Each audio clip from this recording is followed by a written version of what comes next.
Obrigada por esse convite. Quero pedir a bênção a essa realeza aqui presente, Sueli Carneiro presente. Quero pedir essa bênção mesmo, que eu bato cabeça. Obrigada por estar aqui nos ouvindo. Obrigada a vocês. Vamos lá.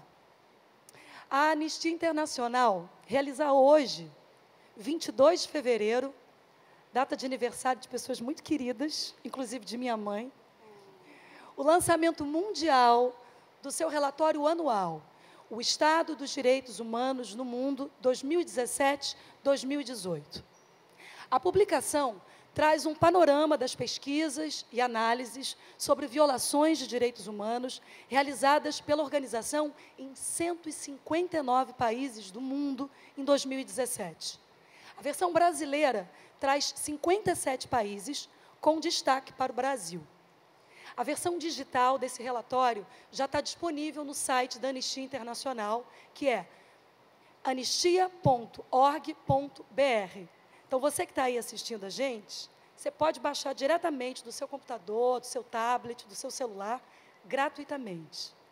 Bom, hoje, esse debate está acontecendo aqui ao vivo. E, em nome da Anistia Internacional Brasil, eu quero agradecer a parceria da página Quebrando o Tabu, para que essas histórias, essas reflexões que vão ser apresentadas aqui hoje, cheguem ao máximo de pessoas possível. Então, muito obrigada a toda a equipe de Quebrando o Tabu.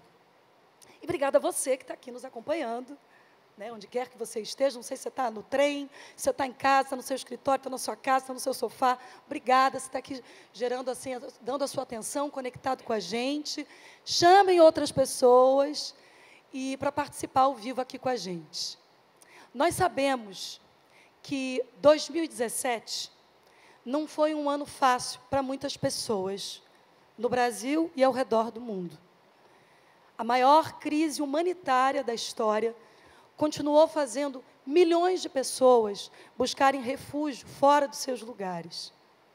Governos ao redor do planeta endureceram a forma de lidar com as manifestações e os clamores populares.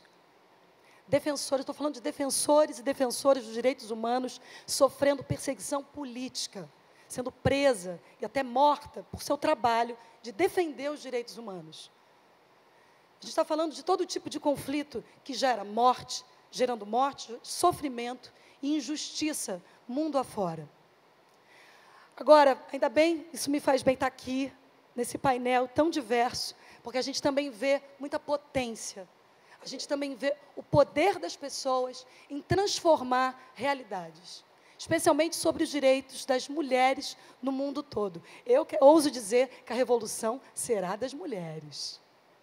Eu quero pedir agora, abrir aqui um videozinho, que vai aparecer para vocês e para a gente aqui naquela televisãozinha.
A mudança acontece quando a gente se junta, quando a gente se escuta, se reconhece no outro e entende que a injustiça contra qualquer pessoa é também um ataque a nós mesmos. Juntos, a gente consegue transformar a realidade ao nosso redor. E essa é a essência do trabalho da Anistia Internacional. E justamente pensando na potência, na importância da união das diferentes vozes, que o debate de hoje vai tentar trazer uma diversidade de perspectivas que podem dar uma contribuição importante para a gente pensar os desafios que estão postos para o Brasil em 2018 no campo dos direitos humanos. Então, vou apresentar aqui essa turma linda, inspiradora, que eu estou ansiosa de ouvir, de trocar ideia. Começo aqui com Jurema Werneck. Passo uma salva de palmas para a nossa diretora. Diretora executiva da Anistia Internacional Brasil, é formada em Medicina, doutora em Comunicação e Cultura pela Escola de Comunicação da UFRJ e fundadora da ONG Crioula, Organização de Mulheres Negras no Rio de Janeiro. Há mais de 20 anos, atua junto a movimentos sociais e ativistas do campo dos direitos humanos, principalmente em temas relacionados à raça, gênero e sexualidade. Juliana Mello, por favor, uma salva de palmas também. Obrigada por estar aqui. É ativista de direitos humanos e pesquisadora na Universidade Federal do Rio Grande do Norte, onde coordena o grupo de pesquisa Cultura, Identidade e Representações Simbólicas, com destaque para a linha de pesquisa Cidade, Violência e Direitos. Atualmente, desenvolve pesquisas com ênfase no sistema prisional, nos processos de criminalização da pobreza. Um dos focos de análise é o uso generalizado do castigo e da punição como ferramenta de justiça no Brasil. Temos aqui essa dama, essa batalhadora, essa mulher de garra, Raimunda Dias. Uma salva de palmas para ela também. Lá do Ceará, terra boa. Ela faz parte do grupo de mulheres, mãe do Sócio-Educativo do Ceará. Passou a viver na pele a dura realidade do encarceramento da juventude, quando seu filho neto, João Eduardo, foi apreendido. Raimunda luta contra a tortura e por um sistema socioeducativo que promova a reconstrução dos projetos de vida dos jovens sócios educandos. Sabrina Martina, uma salva de palmas. Vem representando a cultura. Ela é poetisa, rapper, produtora. Tem 20 anos. Ela tinha falado, eu achei que tinha 19, mas fez 20. Fez uma diferença danada. Vocês têm que ouvi-la falando seus poemas. Fiquei assombrada com você, menina. Que danada. Se emociona. Ela é moradora do Complexo do Alemão, no Rio de Janeiro. Ela é idealizadora do Somos Mais, projeto que tem como objetivo mostrar um outro ponto de vista sobre pessoas em situação de rua, de dentro e no entorno das favelas do Rio de Janeiro. Também integra o coletivo #Movimentos, Drogas, Juventude e Favela, uma iniciativa do Centro de Estudos de Segurança e Cidadania, que reúne jovens de diferentes favelas do Rio de Janeiro para discutir a atual política de drogas. Atualmente, trabalha como inovadora social no Instituto de Tecnologias Sociais e Digitais. Precisa ser. Organiza o Islã Laje na Casa Brota, no Complexo do Alemão. Olha o currículo. Não é danada, gente? Parabéns, Sabrina, muito bom. Muito bom, tão jovem, tão empreendedora, tão realizadora. Vamos falar também com Getúlio Juca, que é Nhanderru Kaiowá, membro do Conselho da Atiguaçu Guarani e Kaiowá, no Mato Grosso do Sul, e do Conselho Continental da Nação Guarani, Cecenaguá, que reúne lideranças guarani de 4 países. Está há 45 anos na luta pelos direitos do seu povo. Atualmente, vive na reserva de Dourados, a mais populosa do país, e, juntamente com outras lideranças, Kaiowá e Guarani, está à frente dos processos de retomada das terras tradicionais Guarani e Kaiowá, no Mato Grosso do Sul. Realeza presente aqui. Muito obrigada. Uma salva de palmas para ele. E fechando também com uma salva de palmas, Pablo Hortelado. É professor de gestão de políticas públicas e pesquisador na Universidade de São Paulo e colunista da Folha UOL. Entre outros trabalhos, Pablo desenvolve 2 linhas de pesquisa que podem contribuir fortemente ao nosso debate.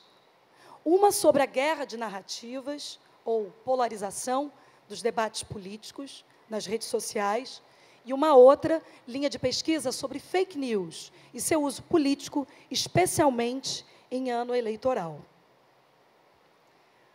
Bom, eu vou aproveitar a brincadeira que... Brincadeira não, mas a comunicação que está tendo na internet da Anistia Internacional com os tabus, né?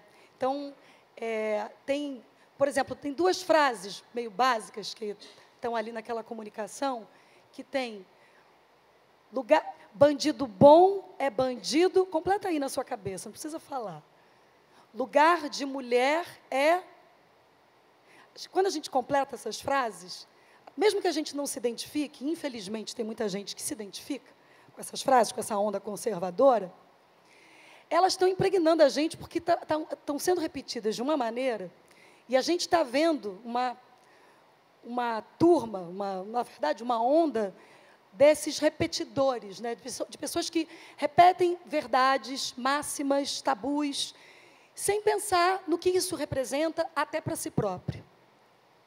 Então, quando eu quero agradecer só o convite de estar aqui, de poder, na verdade, furar essa expectativa, né, furar essas verdades absolutas que sabotam a gente, porque eu não sou mediadora, eu nunca fiz esse trabalho, mas achei que era importante isso aqui, esse tipo de encontro, justamente para a gente sair, no meu caso, sair da minha bolha, sair da minha história, sair do meu conforto, do meu privilégio, e ouvir outras histórias, representatividades. Para isso, e é esse convite que eu estou querendo fazer a você que está assistindo aqui, né, para que você saia do seu circuito, da sua vida, entenda que essas histórias aqui podem ampliar a nossa compreensão e esse nosso desejo de que país é esse que a gente quer construir.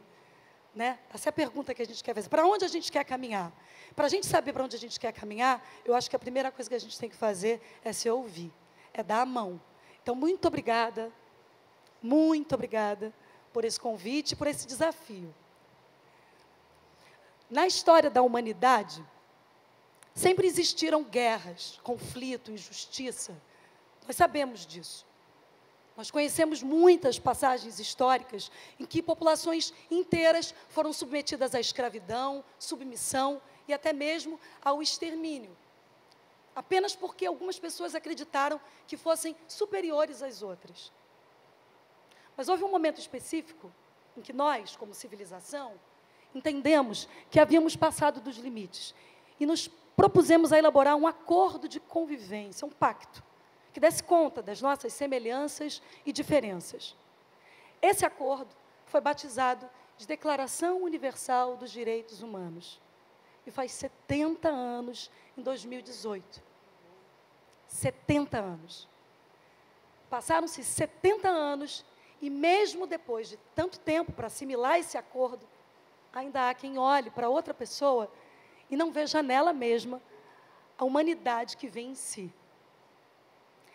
E por achar que há pessoas mais humanas que outras, alguns grupos se colocam em posição de subjugar, de castigar e até eliminar outras pessoas ditas menos humanas. Povos inteiros foram-se e ainda são dizimados com base nessa crença. Há quem acredite que algumas pessoas têm menos direitos à justiça que outras, sem refletir que essa injustiça, se essa injustiça for entendida como algo normal, poderá a qualquer momento voltar-se contra si. É verdade que não são tempos fáceis, mas nós estamos alertas e nós estamos prontos para enfrentar esses desafios. Então, eu vou conversar agora com Juliana Mello. Deixa eu pegar aqui minhas colas. Ela é pesquisadora, como eu falei, da Universidade Federal do Rio Grande do Norte, é ativista sobre a situação do sistema prisional hoje no Estado e no Brasil. Juliana, Hoje, o Brasil tem mais de 720 mil pessoas presas. E dessas, grande parte sequer foi julgada. E grande parte deles jovens e negros. Então, a pergunta que eu tenho para fazer para você, prender mais e mais pessoas protege alguém de verdade? Bom, eu agradeço a oportunidade de estar aqui, esse espaço, e assim, não, Camila, absolutamente não. Nós temos a perspectiva de quanto mais nós prendermos, melhor, mas, na verdade, o que a gente faz é excluir as pessoas que são consideradas indesejáveis, que são justamente esse grupo, né, que é pobre, negro, com baixa escolaridade, jovem, né? E quanto mais nós prendemos, nós só aumentamos a violência. Por quê? Porque as prisões brasileiras, que hoje tem quase 722 mil pessoas, né? A gente está falando de um montante grande. As prisões brasileiras, elas são fábricas do quê? De torturar as pessoas, não respeitam os direitos elementares nem a dignidade humana em nenhum sentido.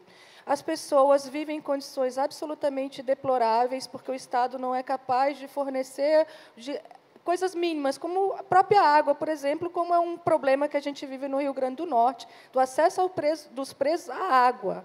Né? Então, o que a gente vê?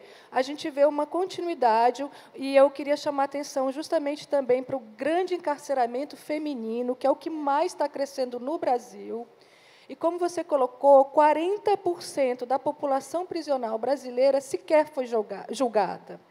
E essas pessoas, quando elas entram na prisão, muitas vezes elas vão passar o quê? Por uma série de opressões que fazem parte da nossa política do Estado e que são legitimadas socialmente, por justamente nós acreditarmos esse estereótipo que bandido bom é bandido morto. Né? Então, por exemplo, acompanhei o massacre de Alcaçuz, e, quando teve esse massacre, foi impressionante ver as pessoas da cidade achando que o governador devia mandar tacar fogo lá no presídio. Né? Só que a gente tem que pensar que essas pessoas elas saem de lá, e elas não vão ficar simplesmente apáticas ali dentro. E elas vão devolver um tratamento, às vezes, monstruoso que tiveram. Né? Então, e o que acontece? Hoje, as nossas prisões elas são escolas para o crime. Né? Então, uma pessoa que entra lá, que cometeu um crime artesanal, pequeno, ela vai ter contato com outras pessoas e, às vezes, ela vai fazer outros crimes ali dentro, maiores, às vezes, inclusive, para salvar a própria vida. E hoje a gente vive num contexto de facção. Né? Então, por exemplo, durante o massacre lá em Alcaçuz, as pessoas não têm, e como agora continua acontecendo, as pessoas não têm a oportunidade de permanecer isoladas, elas têm que aderir a um grupo, a um outro, né? E depois aquilo não tem saída. Então, nossas prisões, elas só produzem violência, elas violam os direitos humanos sistematicamente. A prática da tortura, ela é constante, e nós, enquanto sociedades, achamos natural que os presos recebam choques elétricos, espancamentos. Né? Eu tenho relatos de famílias no Rio Grande do Norte, cujas mães falam: meu filho está apanhando tanto que ele diz que não sabe quanto tempo ele vai aguentar. Né? E nós nos fazemos cegos, a grande parte da sociedade se faz cego para isso. Né? E o que está acontecendo? O aumento do crime organizado, e que tem reflexo na sociedade como um todo, na cidade como um todo.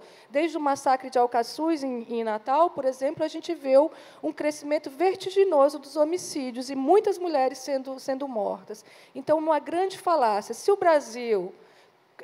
e o Brasil, um dado importante é que o Brasil, a taxa de crescimento da população carcerária no Brasil é maior do que qualquer país no mundo. Se nós continuarmos crescendo assim, daqui a 20 anos, provavelmente, sei lá, quantos por cento da nossa população não vai estar ali dentro dos presídios. Né?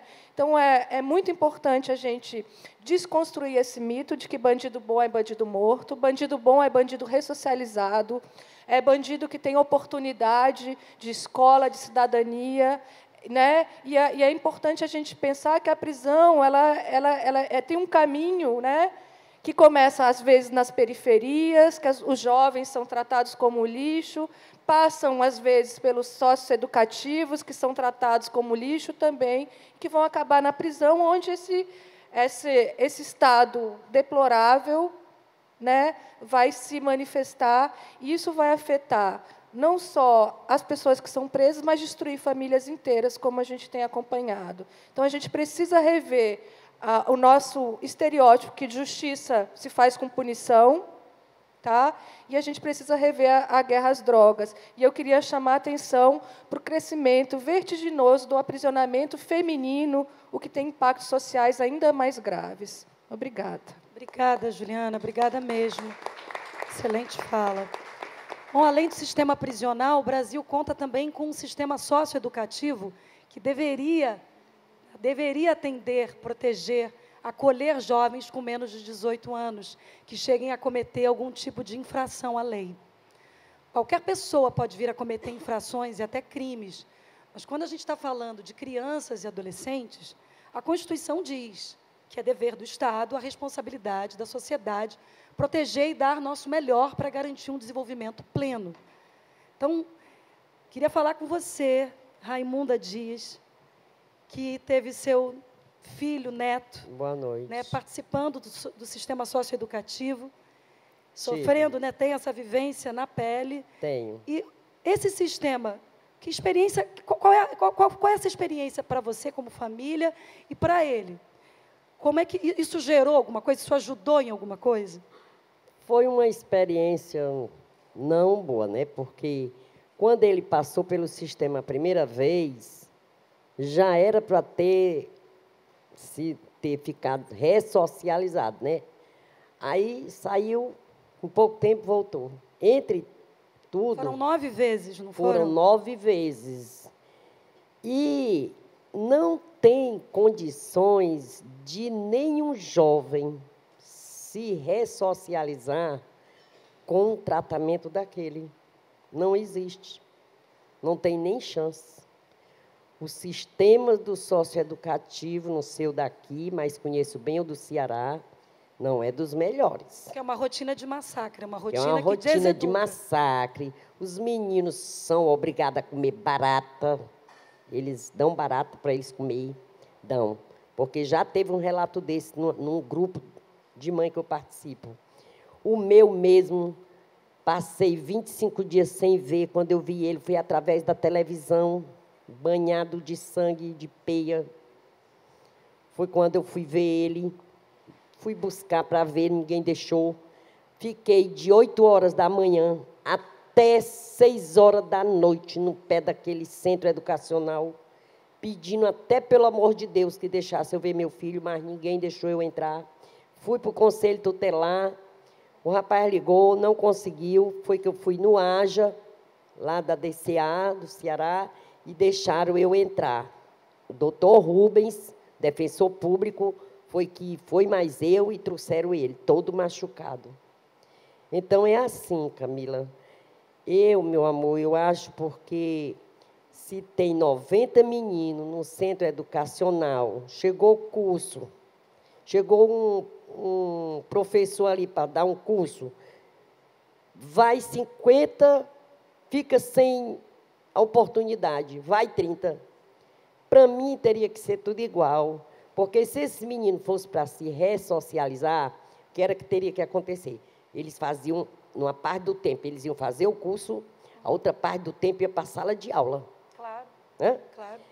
Terminava dali, eles tinham a obrigação, tomam banho, janta, vão dormir, dia seguinte a mesma rotina. Aí eu acho assim, aí eu acho que teria jeito. Mas da maneira que eles estão fazendo, meu amor, o Ceará está um índice de crime grande sobre os adolescentes. Poxa, esse sistema, né, não tá ajudando Não, a socializar. nada. Você relatou coisas muito cruéis, muito duras. Muito cruéis. E há quem defenda a redução da maioridade penal. Há quem defenda que criança deve ser tratada como adulto. Pois é, aí querem fazer o que mais com as crianças? Querem botar no paredão logo e fuzilar tudinho, só se for. Porque eu vou dizer uma coisa, meu amor, que eu passei, eu não desejo nem para inimigo se eu tivesse, graças a Deus não tenho. Porque é torturado eles lá dentro e a gente do lado de fora. Porque você não faz ideia o que é você ter uma pessoa que você ama ali dentro, pedindo socorro e você não poder fazer nada. Aonde eu achei uma fonte para me dar assim, uma certa segurança foi no grupo de mãe isso que eu ia te que perguntar se agora. apoiou no SEDECA. Ou seja, mulheres que não desistiram de lutar pelas suas são mulheres que não desistem da luta, tá entendendo? E quando uma está chegando e dizendo, ai, por que não? Epa, bora levantar. Esse negócio de não aguento mais não existe. Nós temos que encarar, seja de que jeito for. Olha, eu dizia assim para o meu filho, eu nunca vou andar de avião. Não tem quem faça. Tenho pavor. Andei de avião. Entrei dentro do avião, pensei que estava dentro do carro. Nem liguei. Cadê o medo? Então, é aquilo. Você tem que encarar, enfrentar, ter coragem, porque se a gente se acomodar, minha filha, nada chega onde a gente quer. Tem que correr atrás, né? Com certeza. Eu queria que você só explicasse um pouco mais como funciona essa rede de mães. Essa rede de mães é assim. Vocês se encontram semanalmente? Vocês... Nós se encontramos numa reunião no SEDECA, a Certo. Mara ali, a coordenadora de lá. Oi, Mara, tudo bem? Sábado, inclusive, tem uma reunião lá muito boa e são palestras tão maravilhosas como aqui, né? Eu imagino que deva ter um lado de acolhimento, Tem, mas também tem um lado de saber dos seus direitos. Com certeza, né? essa parte de a gente conhecer os direitos da gente e buscar, a gente corre para lá, ó, para o SEDECA. Aí as mães, aí nós temos as blusas. Quando nós vestimos essas blusas, não tem quem segure nós. Nós entra, seja onde for. Mulherada poderosa. De logo assim, abre alas que lá vem o pessoal do SEDECA, o grupo de mãe. E nós passa mesmo. É para juiz, é para vice-governadora. Foi no Cuca do Mudubim, teve um evento muito bom, que foi assim, de muita palestra. Então, foi aonde eu falei tudo também que eu sentia, que eu fui muito, muito sofrida com a polícia também. Sofri muita humilhação, muita, de invadir minha casa, quebraram o meu armário, pegaram um Bob Esponja grande que era dele, rasgaram todinho, eu nem em casa estava. Levei ainda um empurrão de um policial que me chamou de cabra velha sem vergonha safada, que eu até falei para ele, né? Você deveria não dizer isso comigo, porque você tem mãe. Você gostaria que alguém dissesse isso para sua mãe? Eu não estou lhe faltando com respeito. Você deveria honrar sua farda. Me respeite, porque eu sei procurar meu direito. E como eu sei. A gente está vendo aqui, Raimunda. Eu sei correr atrás do meu direito. Que firmeza, que fibra, muita admiração por você, muita solidariedade, muito respeito, porque eu sei que a senhora perdeu seu filho neto, mas está aqui de pé, com toda a sua dignidade. Muito obrigada. Depois a gente vai voltar a falar um pouco mais. Obrigado. Tá bom? Boa noite. Obrigada. Obrigada. Então, como eu disse mais cedo, apesar de todos os desafios que estão colocados para nós como sociedade, para a garantia dos direitos humanos, para todas as pessoas, em todos os lugares, tem muita gente engajada em encontrar alternativas e trazer propostas que possam permitir uma vida mais justa para todas, para todos nós. Uma dessas pessoas aqui, essa moça que está aqui encolhidinha, mas quando ela abre, quando ela fala, rapaz, é o fogo. Sabrina Martina, muito obrigada por você estar aqui. Sabrina é poetisa, ela é ativista do Complexo do Alemão, se juntou a um grupo poderoso de jovens de várias favelas e periferias do Brasil, que acredita que uma nova política de drogas é urgente. Sabrina, você convive diariamente, pega aí seu microfone, certo? Você convive diariamente com os efeitos da violência policial e da política de guerra às drogas, pelo simples fato de você ser jovem e ser moradora do Complexo do Alemão. A pergunta é, a violência armada é um caminho? Então, boa noite.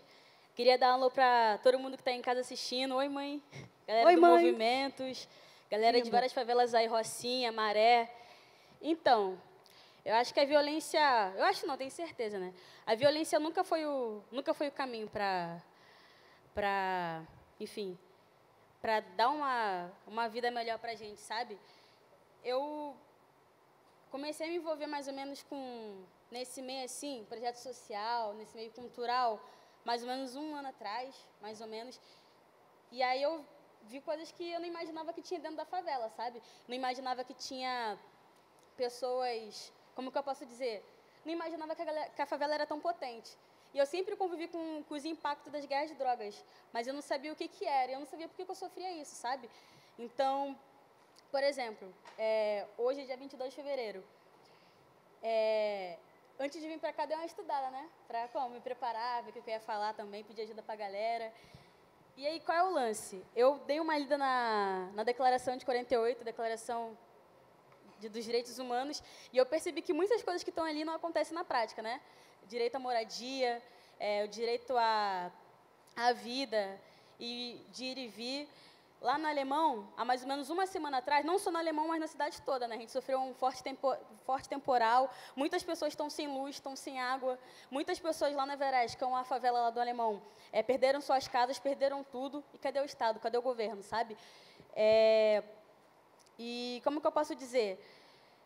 O fato de eu estar aqui hoje, e eu não saber se eu vou poder voltar para casa, porque, sei lá, pode acontecer alguma intervenção policial e acontecer algum tiroteio, como aconteceu hoje cedo, sabe?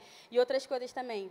Então, eu acho que pra gente que é morador de favela, que é negro principalmente, a gente sofre muito com os impactos das guerras de drogas, sabe? De acontecer um tiroteio e a gente não poder estudar, de poder ir sei lá, acontecer alguma coisa, porque eu acho que a guerra de drogas, ela não é só para o campo de segurança pública, entendeu? Ela afeta a saúde, afeta afeta a educação, a cultura. Então, tipo assim, eu acho que um tiroteio, ele impacta muito a vida dos moradores, sabe? Não é só por uma bala, entendeu? Desde que aconteceu um tiroteio, alguém se sente mal, quer ir no hospital e não tem médico, sabe? Porque não tem investimento, não tem estrutura.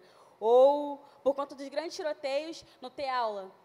Como aconteceu, o Rede da Maré divulgou um relatório que mostrou vários dias sem aula na Maré e em outras favelas do Rio. Então, eu acho que para a gente é muito mais difícil, né? Por conta disso tudo.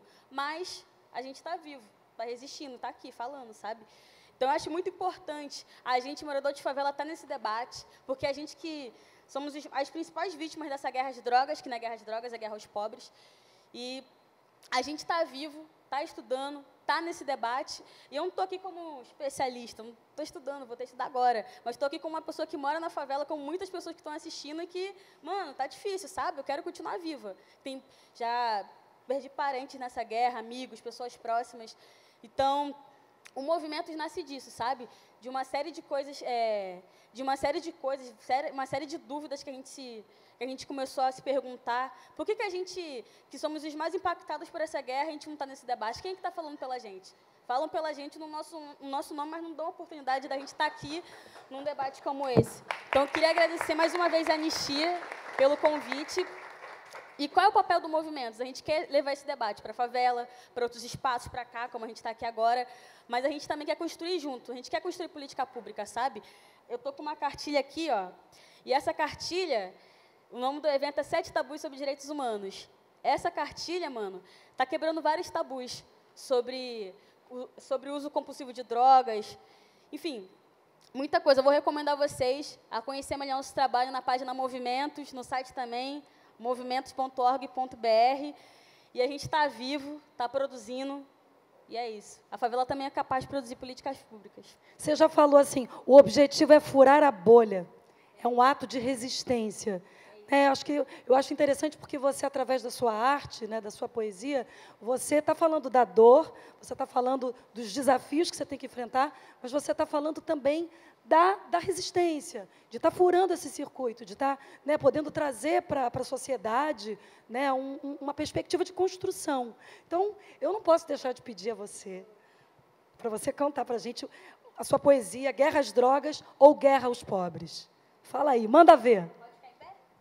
Pode tudo, você pode tudo. Deixa eu ver se o microfone vai. Espera aí, viu aí?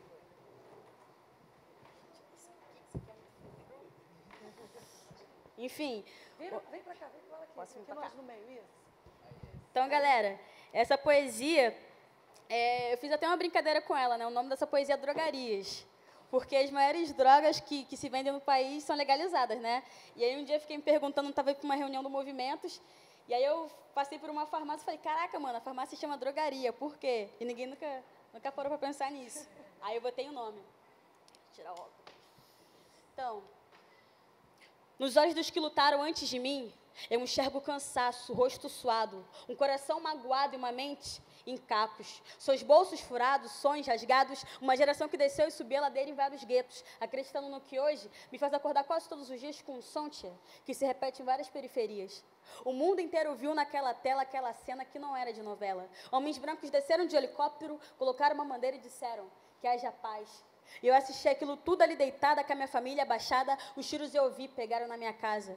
E assim eu fui criada, aprendendo táticas e meia muita bala. A minha avó, desde pequena, falava para mim, se der tiro, não corre, andar nos becos, não pode, o que é barulho se esconde, não esquece. Só sai da escola de bonde. Nos jornais, a gente sempre é manchete, o resto da história vocês já conhecem. O moço de terno diz, é guerra às drogas. O povo da periferia grita, é guerra aos pobres.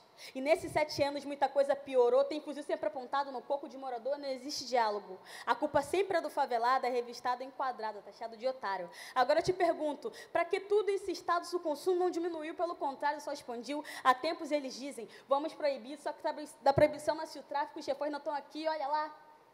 Outro avião foi encontrado, só que dessa vez com mais de 600 quilos de cocaína de um ministro que eu nunca ouvi falar na vida. Tá preso? Não. Prenderam Rafael Braga. Foi mais fácil, né, capitão? Vamos cuidar das pessoas, olha lá, Cracolândia. A vizinhança está reclamando, isso é questão de segurança. Prefeitos, marqueteiros, conexão, JSP, instrumentos de proposta, te prepara, porque vai feder para você. A operação é pelo fim das drogas. Cadê todo o flex? E o açúcar? Passo de pirona aí, mano. Mas aí, ó, desce mais Skol, tô suave, prefiro Budweiser. Imagine se o álcool, a droga que mais mata no mundo, se tornasse legal. Mas se legalizar, vai virar geral viciado. Na moral, mano, o Brasil não está preparado. Pois é, o que não dá para continuar criminalizando o usuário. A ONU pesquisou lá em 2015. 150 países somam mais de 55 mil mortes relacionadas a drogas e crimes. O Brasil sozinho matou muito mais do que isso. A política de drogas é questão de saúde, cultura e educação. Eu não quero que legalize, eu quero que regularize. Está na hora de quebrar esse tabu. Porque o próximo a morrer pode ser você. É isso. Menina! Todo mundo que está aí também está aplaudindo aí. Obrigada. Muito obrigada. Que força. Que exemplo. Obrigada mesmo.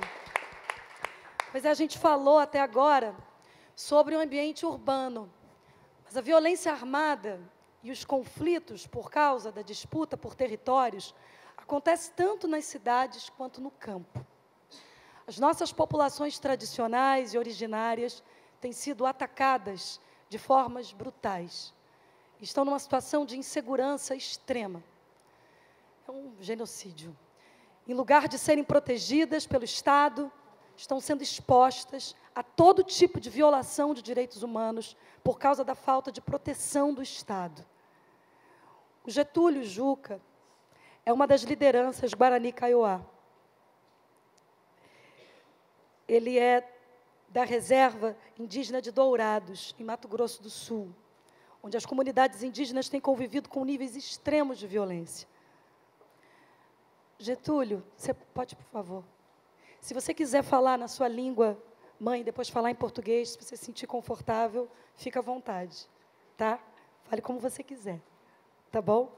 Queria saber, o que os indígenas brasileiros querem aqui? Bom, boa noite, principalmente vocês, da plateia aqui. Então, a gente estamos aqui, olha, aqui é o nosso sofrimento, Camila, eu estava preocupado antes que eu vim para cá. Eu estava preocupado, porque ia acontecer despejo até dia 30. E a maior massacre com o meu povo indígena, dos Guarani, região daquele de Dourado, daquele fronteira lá. Porque despejo para em torno de 10 mil pessoas. Vai jogar na rua. própria justiça. Então, decidiu para ele tirar da terra dele. Então, por isso que eu estava preocupado antes de vir para cá. Aonde que eu ia falar, com quem que podia falar. Porque está decretado para ser feito já aquele lá. Então, a justiça decidiu. Mas, quando cheguei aqui, eu criei coragem. Que o parceiro está tudo aqui. E eles, do jeito que nós estamos sofrendo, eles estão sofrendo também. Então, como a gente estamos aqui, como massacre, lá com nós, com o meu povo indígena. Camila, uma coisa que eu vou te dizer. Eu não quero esse massacre. Eu quero que a justiça respeite a nossa origem, a nossa vida. Porque nós, quando chegou no Brasil, nós recebemos eles. Então, hoje, eu peço a vocês, é um grande apoio, que não quero essa massacre que acontece lá. Eu quero, quando acontecer, vocês já vão lembrar. Talvez amanhã, depois, a gente não comunica mais a vocês. Mas, se acontecer, vocês já ficam sabendo. Então, essa é a minha palavra, Camila, aqui com todos, companheiros do trabalho, companheiros da luta. Então, você penda para que rejeigue, penda para Aguaçu, penda para Imé, Coapé, Imé, Nhacaraí, Raiqueira, e Cantequeira, Leapa, o de Jucá, o Nimonhã, o de Japi, Pé, o Japó, e Justiça, o Japó. Pé Nahani, de Catuí, o Japó, Pé. Então, Justiça, Imé, não é para Tingoanga. Então, seu pé, então, seu pé, já, como se Cantequeira, Pé, e Rechava, e Catu, Pé, Amoaçapé, me prenderá Rehape. Então, muito obrigado. Essa que o povo, a gente está passando aqui, que meu povo que está participando, eu falo por ele, por 60 mil pessoas. Pois é, Getúlio, você me falou um pouquinho atrás que vai ter uma organização, vai ter um grande encontro com várias lideranças de outras aldeias também. Fala um pouquinho disso. Sim, porque tem o Atiguaçu que vai ser realizado no mês do abril, que véspera da Semana do Índio. Mas aí vai ter Atiguaçu, que vai convidar todos os povos guarani do Brasil e do Paraguai, da Argentina e da Bolívia, lá na região, para decidir esses que vai acontecer. Então, eles estão prontos para ajudar nós, igual vocês também. Está pronto para ajudar. Importantíssima essa união. Né? Então, e eu acho que também uma coisa que falta, essa compreensão, nós, brancos, né, desse sentido, porque fica essa disputa de território, essa disputa pela terra, quando, na verdade, eu gostaria muito que você pudesse falar para a gente, né, de um sentido que não é de dominação, que não é de ocupação, é um sentido é uma relação totalmente diferente de que nós, brancos, temos com a terra. Queria que você falasse disso, sabe, que você falasse assim, qual é a relação, sabe, que vocês têm com a terra. O que você pode falar disso? Porque eu sei que está numa dimensão sagrada, que eu acho que é importante da gente poder ouvir. Sim, porque nós temos aquele tecoá, porque nós não estamos pedindo, aqui não é nosso, porque nós estamos pedindo o que é nosso mesmo, o que é nosso é tradicional, aonde hoje que tecorá, que a gente chama o nosso tecorá. O nosso tecorá não tem como para a gente conhecer, assim, falar em português, mas tem na nossa língua.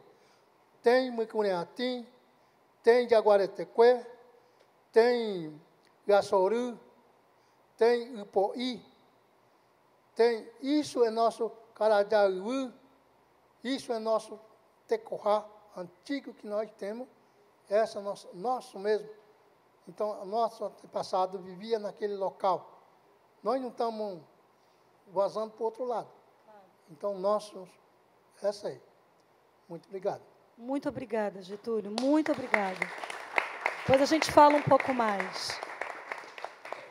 Bom, o Pablo Hortelado, que também está aqui hoje com a gente, que é pesquisador da Universidade de São Paulo, tem se dedicado a tentar entender melhor como todas essas narrativas, esses olhares e posições se entrecruzam e dialogam, ou não, como diria Caetano, com outras, especialmente quando a gente entra no mundo das redes sociais, na internet. A internet tem sido um espaço crucial para encontros, mas também para a organização de grupos com pautas específicas, na proteção e na expansão dos direitos.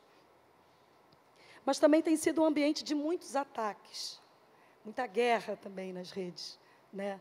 A sensação que dá é que cada vez mais a gente está polarizando todo o debate nas redes sociais em torno da política, de que há apenas duas grandes verdades, de dois grandes grupos opostos. Então, eu te pergunto, é isso mesmo? Né? Qual é a batalha que a gente está vivendo nas redes? Né? Até que ponto a gente também não está inventando falsas verdades para poder sustentar as nossas paixões, as nossas verdades, supostas verdades? A pergunta é uma pergunta difícil. A gente não tá, a sociedade brasileira, obviamente, não está polarizada, mas um pedaço muito importante dela, que são as pessoas que gostam de política, estão muito polarizadas. Isso tem um efeito muito grande, porque é um grupo não grande o suficiente para a gente dizer que a sociedade inteira está contaminada por esse processo, mas ele é grande, mas também não é pequeno o suficiente para a gente dizer que é uma coisa irrelevante. Falando aí de uns 10%, 15% da população que está bastante dividida. E a gente chegou num momento que essa divisão gerou um grande impasse. Não é um impasse brasileiro, ela está acontecendo. Um pouco antes da gente começar essa conversa, a gente estava conversando aqui entre nós, estava fazendo essa reflexão de que houve uma mudança, não é? Porque durante muitos anos, desde os movimentos dos anos 60, 70, a gente começou a ter mudanças nas relações interpessoais que incluíram na nossa sociedade grupos e pessoas que estavam sofrendo opressões muito duras, né? Então, a gente teve mudanças nas relações entre homens e mulheres. A situação não é boa hoje, mas ela é muito melhor do que ela já foi no passado, entre brancos e negros, entre as pessoas que têm relações heterossexuais e as homoafetivas. Essas relações entre as pessoas mudaram muito, não é?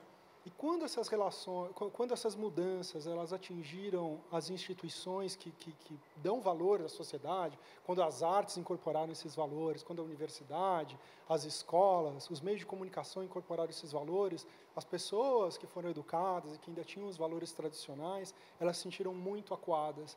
E, mais ou menos como uma geração de atraso, elas começaram a se organizar num sentido que não é uma crescente, de que elas estão crescendo, no sentido de que elas estão achando que o mundo delas está desaparecendo.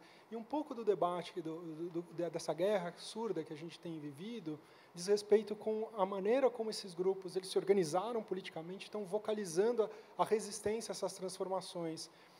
E é uma resistência que é um modo de pensar que ele é muito duro, muito punitivista, a ideia de que a gente vive num mundo duro, mas que esse mundo duro forma caráter. Nós não estamos falando de pessoas que são mal intencionadas, é um jeito diferente de olhar o mundo, que esse mundo é duro, ele é competitivo, ele forma caráter, e que as pessoas que desviam da norma social, elas precisam ser punidas com dureza, porque isso ajuda elas a entrar no... Acreditando que estão fazendo o melhor, né? Seguramente, elas acham que estão fazendo o melhor, e a gente entender isso faz parte da gente achar uma solução para onde a gente está. Então, elas estão buscando o melhor, elas estão se sentindo acuadas, elas acham que o outro lado está corrompendo a sociedade, está ameaçando a criação dos filhos deles, está injetando valores que são completamente absurdos, não é? E isso, digamos assim, disparou uma espécie de guerra, porque o outro lado também reagiu, e ele vivenciou vários tipos de opressões e violências sobre a mulher, violência sobre o negro, racismo, preconceito contra os homossexuais, incapacidade desses grupos de ter emprego, de ter um salário digno, de ter uma vida decente, de poder andar na rua sem apanhar. Não é? Então, nós estamos num momento em que, como esse grupo se organizou, e o outro lado, a parte organizada é mais ou menos do mesmo tamanho, eles estão em guerras. E a gente tem meio uma sociedade que não se interessa tanto por esses temas políticos e está acompanhando essa guerra. Isso está gerando uma espécie de paralisia, uma incapacidade da gente de dar um passo adiante. E eu acho que esse é um pouco o dilema que a gente está.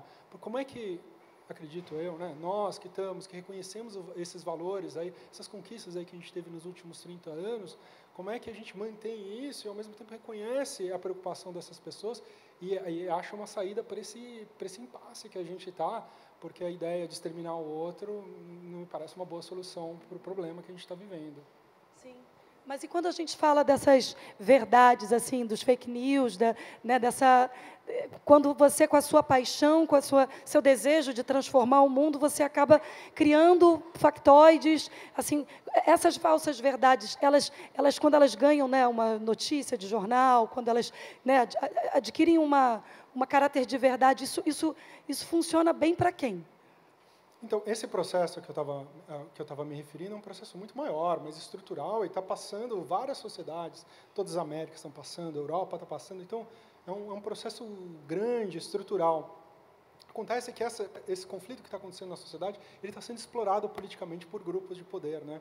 Então, por exemplo, no caso brasileiro, a gente teve uma divisão que ela está um pouco ancorada nesses dois campos aí que eu mencionei, mas que ele tem colorações políticas, né? Políticas no sentido político-partidário, né? Então, a gente tem a constituição de um campo, que normalmente a gente chama de campo antipetista, né? Onde você olha para o outro lado e fala, está vendo essas pessoas? É esse discurso moralista da ordem, não é? Da busca de um Brasil corrupção, e que olha aqueles caras lá do outro lado são ladrões, todos eles são ladrões, eles roubaram, eles saquearam o Estado brasileiro, e joga todo mundo dentro, todo mundo tá, à esquerda, que defende os direitos humanos, tudo no mesmo saco, né? Tratando como se fossem todos corruptos, né? Por isso você tem um discurso que enfatiza, por exemplo, o papel do Bolsa Família, que seria uma espécie de compra. As pessoas não podem certos valores, elas estão ganhando alguma coisa, elas estão ganhando Bolsa Família, elas estão ganhando cotas raciais, elas estão ganhando dinheiro da Lei Rouanet, os artistas, né? Então está todo mundo corrompido do outro lado. Isso gera uma indignação e uma revolta muito grande que torna todas aquelas pessoas com um comportamento completamente inaceitável. E é uma leitura muito distorcida, porque as pessoas do outro lado, elas não são corruptas. Do outro lado também tem os que não ficam... tenha pessoas corruptas do outro lado. Seguramente tem pessoas, mas o conjunto não é de pessoas corruptas, são pessoas que acreditam em outros valores diferentes. E, em reação a esse grupo, o que se constituiu foi um outro grupo, uma reação na qual se diz, não, essas pessoas não querem, não é um Brasil ético, elas não querem, elas estão mentindo, elas estão enganando, na verdade, o que elas querem é que a gente volte para trás, elas querem que os pobres se lasquem, que as mulheres se lasquem, que os negros se lasquem, que os gays se lasquem. Eles são completamente insensíveis, eles travestem, eles maqueiam, eles dissimulam esse ódio ao diferente, né, num discurso anticorrupção, e por isso, né, na verdade, a gente não pode aceitar, porque essas pessoas querem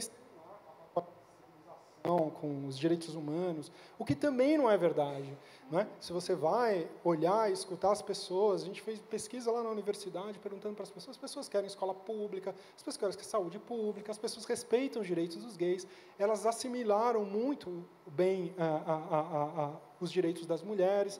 Então, na verdade, essa divisão que teve nos valores, ela está sendo explorada por grupos políticos, porque isso gera voto, isso gera adesão militante a um determinado campo, a determinados partidos políticos, e a gente está vivendo esse processo na qual a gente, por um lado, tem uma divisão de valores, fruto de mobilizações que começaram lá nos anos 60, nos anos 70, e, por outro lado, a gente tem exploração dessa divisão que ela é real, de valores, por grupos políticos que querem ganhar benefícios, querem se promover, querem ascender ao poder, querem desenvolver os seus projetos políticos. E isso está gerando impasses e tem repercussões políticas enormes, essa instabilidade que a gente está vivendo no país e todos os seus efeitos nefastos. E é um desafio que eu não sei muito bem como mas a gente precisa, eu acho que um primeiro ponto para a gente enfrentar esses desafios é entender a natureza do impasse e entender que ele é baseado numa profunda distorção. Cada lado trata o outro como aquilo que ele... Como se o outro lado fosse a negação do seu valor. E não é. Os dois lados estão se opondo a uma miragem. Totalmente. É uma disputa fratricida, né? É uma guerra para si próprio. uma negação. Obrigada, Pablo, obrigada. Bom, vou falar. Jurema Werneck, mulher, grande mulher, médica, ativista, histórica dos direitos humanos, especialmente os direitos das mulheres negras. Uma mulher que ocupa o lugar do cuidado na saúde, do ativismo, da política. Sua trajetória é longa na busca da garantia de direitos. E hoje nós também celebramos um ano da sua chegada à Anistia Internacional Brasil como diretora executiva. Salva de palmas para você.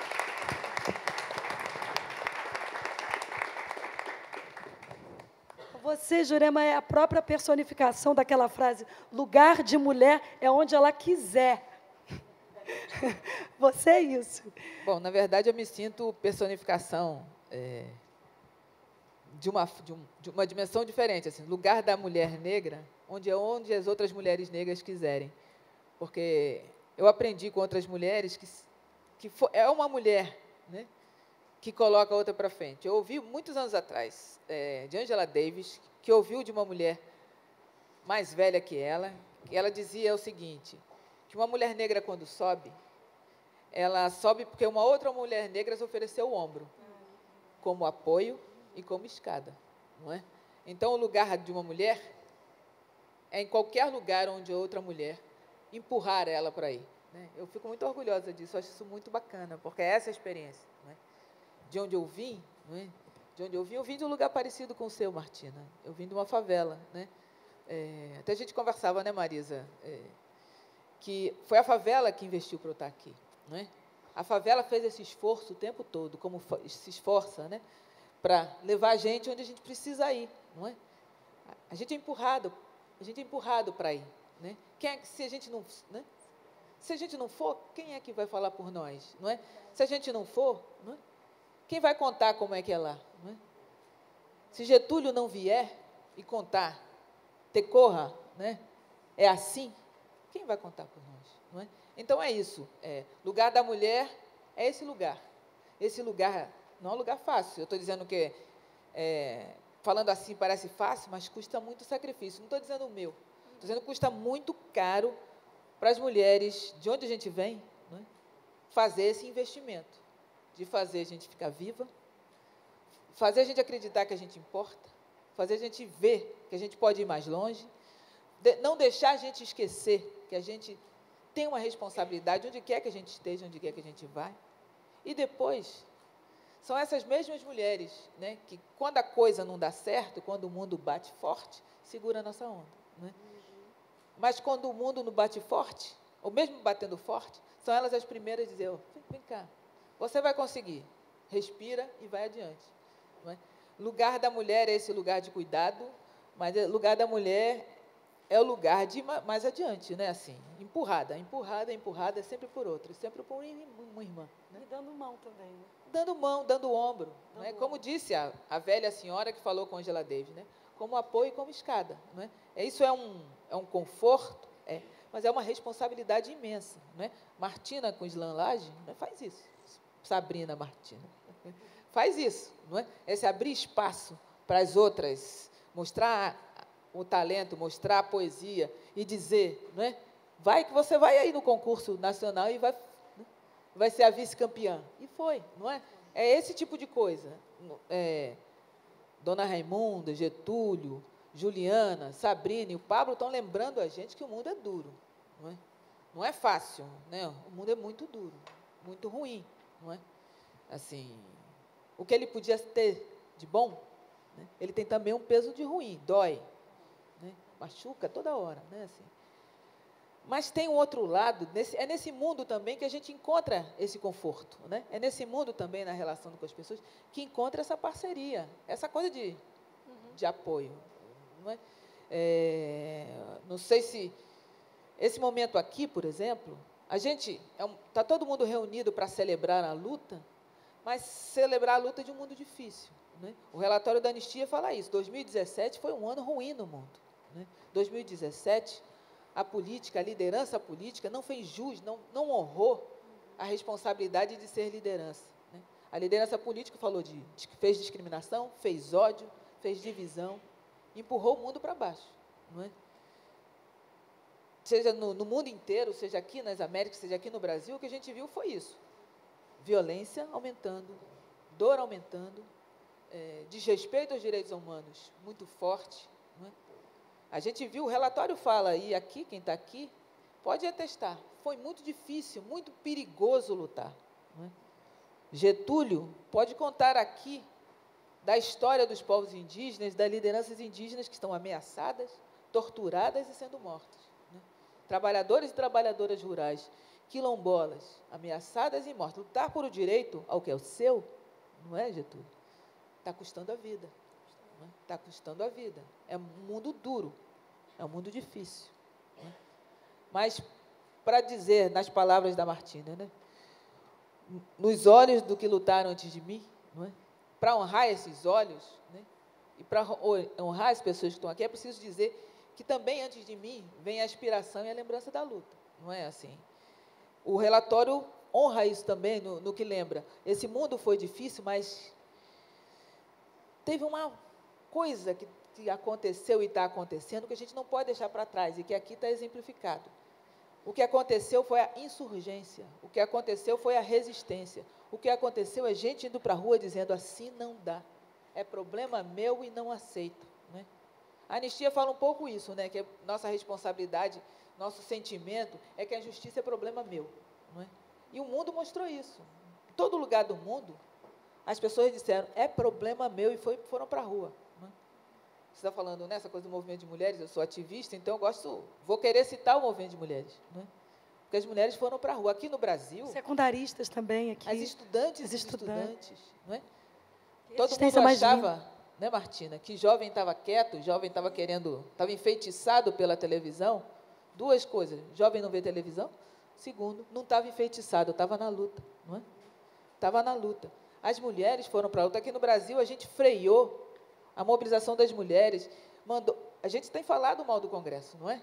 Mal do Eduardo Cunha. Mal dessa gente toda. Mas a mensagem das mulheres foi ouvida pelo Congresso e freou o Congresso numa decisão horrível que ia tomar, que era criminalizar o aborto quando ele é necessário para salvar a vida da mulher ou para ela acabar o sofrimento em relação à gravidez resultante de estupro. Eles estavam perto de aprovar isso. O recado das mulheres foi ouvido por esse Congresso, que a gente questiona o tempo todo, né? Nos Estados Unidos, a gente está falando que tem uma liderança política problemática, que propõe retrocesso do direito, mas as mulheres foram para a rua e fizeram marcha de milhões, no país inteiro. E aquele líder ouviu, não é? Na Europa, né, os discursos de retrocesso queriam também fechar a questão, o direito ao aborto. Mulheres foram para a rua na Hungria, aos milhões, e disseram não. No Chile, essa batalha estava quase perdida, até que a luta das mulheres reverteu, e a legislação é favorável ao direito da mulher ao seu próprio corpo e à autonomia das mulheres. Ou seja, a situação não era boa, não é? A situação não está boa, não é? Mas Juliana falou, né? As mulheres na porta da cadeia estão lá, à custa do próprio sangue, da própria vida, querendo garantir justiça para quem está ali, respeito para quem está ali. Dona Raimunda e as mães, não é, que se reúnem todo sábado e vestem aquela camisa, que é quase um manto de super-heroína, né? Que vai lá, vestiu e entra, abre qualquer porta. Entendeu? Assim, tem muita coisa difícil, mas eu acho que uma mensagem boa é isso. Ninguém desistiu, mais do que não desistir. Ninguém aceitou que o líder político retrógrado desse a última palavra. Agora, a palavra é nossa, e a nossa palavra é mobilização. Isso me deixa muito confortável nesse mundo. Dá um esteio, dá um acolhimento, né, de entender que a gente não está sozinho, né, entender que a gente é muito forte, como a gente viu naquele vídeo ali, né, pessoas se abraçando, pessoas gritando, falando juntos, porque entendem que podem fazer acontecer. E estão fazendo. E estão fazendo. E estão fazendo. Pois é, essa conversa, uau, tão inspiradora, tão forte para mim, imagino que para vocês também aí que estão ouvindo, né, cheia de elementos para a nossa reflexão, né, que confirma mesmo a nossa necessidade, né, da gente lutar pelos direitos humanos, da gente entender que é uma luta é uma luta sobrevivência pela nossa humanidade, pela nossa terra, pela gente. Gente não é só gente. Gente é bicho, gente é natureza. E que bom, muito obrigada por essa oportunidade. Queria pedir a vocês, um pouco na ordem do que a gente já fez, de tecesse agora, porque eu acho que agora, sim, a gente falou muito das nossas dores, das nossas dificuldades, mas eu acho que também falamos aqui, Jurema, graças a Deus, também falou muito do que nos inspira, do que faz a gente ficar junto, mas eu queria que a gente pudesse se dar um espaço para isso, para a gente poder tecer alguma fala mais uau, para a gente se inspirar, para a gente ter como norte, da maneira como for possível, pode ser cantando, Getúlio, pode ser fazendo mais uma poesia, pode ser como quiser, mas uma consideração final, né, a partir do que a gente conversou aqui, apontando para essa construção de futuro. Inclusive, eu vi um TED seu falando sobre o que é o futuro. Queria que se você pudesse recuperar alguma daquelas ideias, é tão incrível. Então, por favor, Juliana, você pode começar. Bom, eu queria só falar que, quando eu cheguei lá em Alcaçuz, inicialmente, cheguei na manhã seguinte ao massacre, encontrei todas aquelas mulheres lá. Quando eu as encontrei, elas estavam desesperadas, elas não tinham coragem de falar, elas tapavam o rosto, né? E nós ficamos lá, eu e um grupo de alunos, até a Paulinha está ali, da Pastoral Carcerária, que apoiou muitas mulheres, né? E várias pessoas falavam para a gente que o que a gente estava fazendo ali não adiantava nada, né? E a gente falava, a gente está acolhendo. E hoje as nossas mulheres, elas têm coragem de falar, e daqui a um tempo eu quero que elas estejam aqui nesse lugar. Então, eu quero dizer que o acolhimento é resistência, e é que é muito importante. Então, vamos acolher, porque isso é poder e pode mudar as coisas. Nossa, muito obrigada. Seria Raimunda, por favor. O acolhimento assim de grupos é dar força, é passar energia e coragem para ir para a luta. Porque se a gente sozinha está com a coragem ali, mas já juntou duas, aí vem três, aí vai fazendo uma feira de formiguinha, que trabalha e é bom, que a gente chega no objetivo da gente. E nunca desistir. Essa palavra de desistir não existe no meu dicionário, e nem de desprezo. Não gosto dessa palavra de desprezo, porque famílias minhas mesmo já chegou a dizer assim para mim, despreze ele, que ele se ajeita. Eu digo, não. Desprezo não conserta ninguém, eu nunca nem ouvi falar. Se o amor não resgatar, desprezo é que não vai resolver. Então, é assim, minhas amigas, o negócio é todo mundo unido, jamais seremos vencidos. Deus na frente e nós atrás. E o resto, deixa que a gente vai chegando lá. Raimunda na frente. Obrigada, Raimunda. Passo a palavra a você agora, Sabrina. Então, eu queria agradecer mais uma vez pelo convite. E acho que queria deixar um questionamento para a galera que está em casa. E até para a galera da Anistia também, enfim, que vai assistir. Queria falar que a gente, nós, moradores de favela, a gente está produzindo política pública, essa cartilha é política pública, o Slam Laje, os poetas favelados, quando a gente faz um ataque poético no busão, e outras atividades também que a gente produz é política pública. Então, queria que vocês olhassem para a gente de uma forma diferente, mas não colha, tipo assim, tá dando um tiro no alemão, vamos lá fazer uma reportagem. Não. Porque o que mais acontece na mídia é isso, sabe? A galera vende a tragédia, vende uma guerra que não existe, é um genocídio. Então, eu queria que vocês olhassem para a gente de uma outra forma e chamassem a gente mesmo para construir política pública. Queria até cobrar isso, galera da ONU aí, sei lá, se chegar até vocês, chamar a gente para construir mesmo, ter um posicionamento mais claro, sabe? Vamos se unir, vamos se fortalecer. E é isso, quem quiser e puder conhecer melhor nosso trabalho, acessa lá movimentos.org.br, e as minhas poesias também, MC Martina. E é isso. Boa noite. Lindo, Martina. Maravilhosa. Getúlio, eu posso pedir a você um canto? Assim, ó. Como... Dá por aí, então. Atache a ver,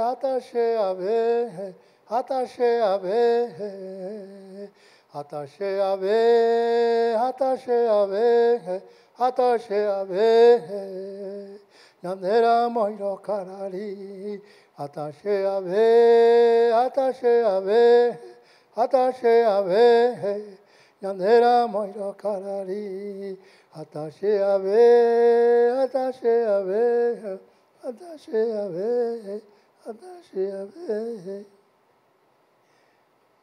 Homem é homem quando ele corre. É mulher, é mais corajoso, porque enfrenta muito a luta. O homem, ele é homem quando ele corre. Atima, obrigado. Camila, Mbarete. Forte. Muito, muito, muito obrigada. Que beleza. Que beleza. Pablo. Pensar aqui Não, primeiro agradecer aqui a Anistia pelo convite. Dizer o seguinte, que eu fiz uma fala assim muito voltada para o diálogo, mas queria também enfatizar que esse mundo tem muitas coisas tortas e que se a gente não der umas cotoveladas e gritar, as coisas não se mexem. Claro. Desobediência civil às vezes se faz necessária. Com certeza. Tem várias formas de grito, né? Jurema, você poderia fazer sua consideração final para a gente? Bom, são muitas considerações que eu quero fazer. Dê todo o tempo para você. Não, obrigada. Basicamente, a primeira consideração é essa do encontro, não é? Eu acho. Essa é uma oportunidade que não existe toda hora, todo dia, mas que essa é a faísca, esse é o combustível, esse é o motor que impulsiona o passo seguinte, não é? O que a gente ouve de Pablo, de Sabrina, de Juliana, de Getúlio, de Dona Raimunda, de Camila, né? O que eu pude falar, o que nós podemos falar, o que as pessoas, né, na rede estão falando para nós, eu acho que essa é uma oportunidade do encontro que não precisa, não deve, não está sendo subestimada nem desprezada. É um privilégio. É um privilégio e é também, de novo, a responsabilidade. Eu acho que você me pediu para falar do futuro, não é? Eu imagino o futuro como essa possibilidade da gente imaginar como é que a responsabilidade do que eu sou projetou o que vai acontecer, não é? Assim, o futuro não tem, o futuro não existe, né? O futuro vai ser sempre um eu agora tomando as melhores decisões, não é? E essa é a hora, né? A gente não vai mandar, não vai mandar numa cápsula de um tempo, um dia vai acontecer. É agora, não é? Mobilização, diálogo, ação, né? Cuidado, acolhimento, solidariedade, né? Essas são algumas das palavras que estão na construção desse futuro, mas é nessa construção agora, não é? Esse desmascaramento da tal da polarização, não é também um jeito de dizer, não é, que a gente tem que estar dentro, porque a maioria não quer estar nem de um lado nem no de outro. Portanto, a maioria está abrindo a possibilidade do encontro, do diálogo, de fazer junto, não é? E o fazer junto, o que a gente gosta, é aquele fazer junto a mudança do mundo, né? A mudança do mundo. Eu não vou falar muito, eu não vou falar demais, né? Eu vou apenas agradecer a cada uma das pessoas que está aqui, agradecer as pessoas da rede, agradecer você, Camila, porque é um encontro especial também, trazer a arte, trazer o talento, trazer o compromisso para esse momento, né? A Anistia Internacional é privilegiada por contar com essas presenças, não é? Todo mundo é muito dedicado ao seu próprio trabalho, todo mundo é muito ocupado, e todo mundo parou, não apenas para vir aqui dialogar com a gente, mas todo mundo deu seu tempo para dialogar com o mundo, não é? Para dizer, olha, a gente quer você que está lá no mundo, parte dessa trajetória, não é? Esse é um momento complexo, delicado. O Rio de Janeiro está esquisito. Para quem está vendo lá do mundo, saiba que o Rio de Janeiro está muito esquisito, não é? Está muito esquisito. Mas a coisa mais esquisita que tem é que, apesar da responsabilidade dos líderes políticos estar colocada, né, eles não responderam adequadamente. Isso é esquisito. Né? Apesar das taxas de violência que a gente vive serem altas, elas não estão subindo. Né? Então, tomaram decisões equivocadas, inadequadas, inaceitáveis. Né? Esse é o lado esquisito. Mas eu posso te dizer, posso te contar do outro lado. Do limão existe a limonada. E a limonada é a resistência à luta. A limonada é a mobilização. A limonada é o que mulheres e homens, na favela, né, na academia, nas aldeias, na porta do sistema socioeducativo, nas redes, estamos fazendo. Essa é a limonada. A limonada é resistência. A limonada é movimento. A limonada é luta. O relatório da anistia está na página www.anistia.org.br. As informações estão lá. Essas pessoas também estão por aí, estão por aqui, estão lá. Elas estão aqui para encontrar você, elas estão aqui para encontrar todo mundo. A gente vai continuar se encontrando.